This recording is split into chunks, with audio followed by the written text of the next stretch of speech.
Hey, let's help you with earning and securing full trust from your buyer. Okay? In this segment, you're going to discover exactly how to get trust. And in so doing, you will increase your effectiveness. You know, because of a handful of unethical salespeople who have misrepresented the benefits of their products, customers can sometimes not trust you if you've ever had that experience. TV news, broadcasts, papers, constantly running stories of scams and cons makes consumers skeptical of salespeople. This skepticism keeps people on guard, prevents the salesperson, you, from correctly establishing the trust critical to ever getting a decision, maybe even to selling your product and showing the features and benefits. So regardless of the cause of distrust, I mean, it doesn't matter where it came from. It's critical, however, that you're aware of the possible lack of trust and that you tackle it.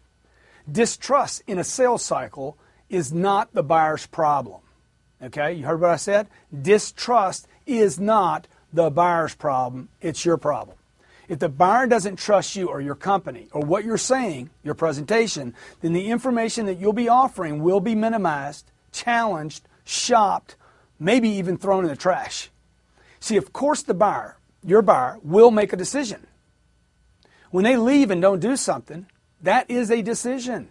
It's just not the decision you wanted. When the buyer decides to think about it, to put it off, that's a decision. It's just not the one you wanted. The decision to shop is always the cause of some level of distrust. Did you hear what I said? To shop, to think, to put it off, stalls are always the cause of some level of distrust.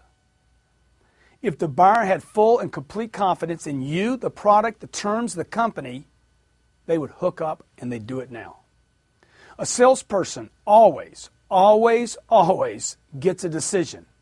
Always. They decided to think about it, sleep on it, put it off. That's a decision. They agreed to keep the product they have and not make a trade. That's a decision. They decided that it was, better for them to, or more for them than they can afford. That's a decision. They decided to present it to the board, to the accountant, to the CEO, to their tax advisor. That was a decision. They decided to go buy the competition's product. That is a decision, obviously one you don't like. Why? Distrust. Something they didn't trust. Something they weren't completely secure about. Each of these decisions that aren't favorable to you are because of you. Look, when the buyer doesn't trust you, or something about the presentation, or something about somebody in the company, okay, they're going to add time to the cycle by not making a decision to purchase. Even if you manage to close the deal, the unhandled element of distrust will almost always guarantee future problems, even after delivery. When a salesperson understands what is going on in the mind of the customer, you have stepped into the area that only the professional delves into. This is beyond selling now. This is beyond what he's saying or communicating. This is picking up on the other things. You know when people don't trust you. See, the unspoken thoughts of the customer is a phenomenal, almost infinite feel to start playing in.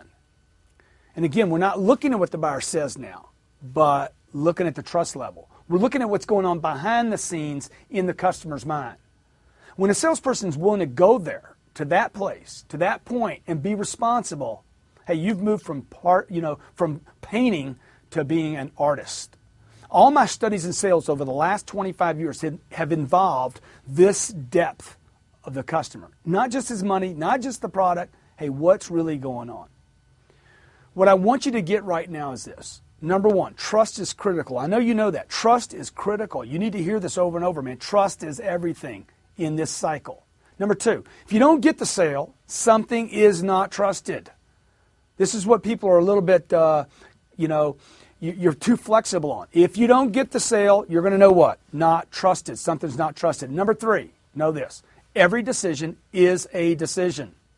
So you've got to build trust. Okay, we're going to do that in later segments. But right now, I want you to know this. No decision means a decision, and something's not trusted.